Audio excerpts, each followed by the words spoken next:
في واقعة غريبة تدور أحداثها حاليا في مركز الجوز الصحي في دبي، حيث نشأت عداوة غير مفتعلة بين غراب وموظف المركز. سعود الدربي شد الرحال إلى الجوز ليكتشف تلك المعركة، لكن نسأل سعود أولا عن تلك الواقعة.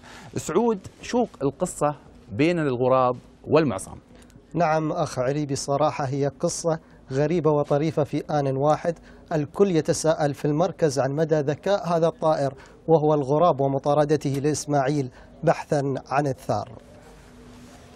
نتوقف عند المعتقد الشعبي، فالناس يعتبرون الغراب طائر شأم نظرا لصوته وشكله القبيح، فجاء وصفه في المثل الشعبي مثل غراب البين.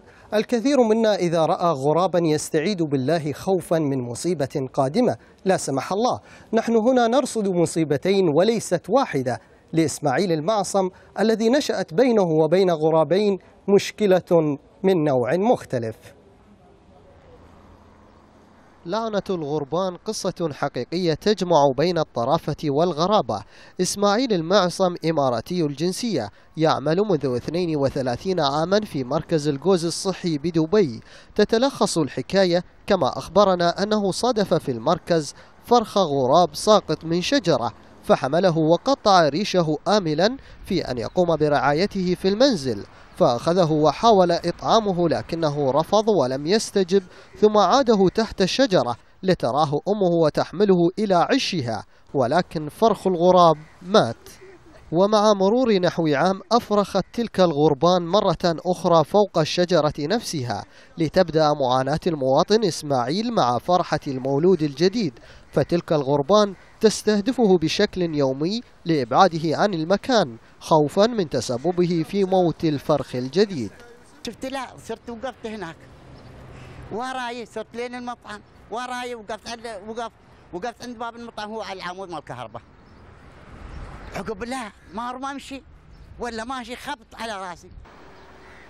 على الرغم من طول فترة موت الفرخ إلا أن الغربان لم تنسى إسماعيل الذي يعيش حاليا مأساة حقيقية يعانيها يوميا، فهي تتصيده ثم تهاجمه محاولة إيذاءه. أنا سرت البيت الله يسلمك، طلعنا مني تقريبا الساعة يعني 4:30 ذي. والله طلعت من الحجرات كان اسمع صوت الغراب، قلت وابوي بعد جايني لهني، قلت بعد وين ناسي كان يعني لهني، بس خلاص بعد يعني هذا حبس بلا يقيد. الغريب في الأمر بأن العاملين في المركز والجمهور وحتى أنا لا نتأذى، بينما يهاجم هو بشراسة. احنا صراحة بقول لك محتارين شو نسوي. يطلع من العيادة يبغى يروح البيت يركب سيارته، الغراب وراه، ينزل من السيارة الغراب وراه، على ما شفتون انتم. إذا أنا أمشي وياه ما يجي الغراب، بالعكس أنت مشيت وياه يا الغراب، ليش؟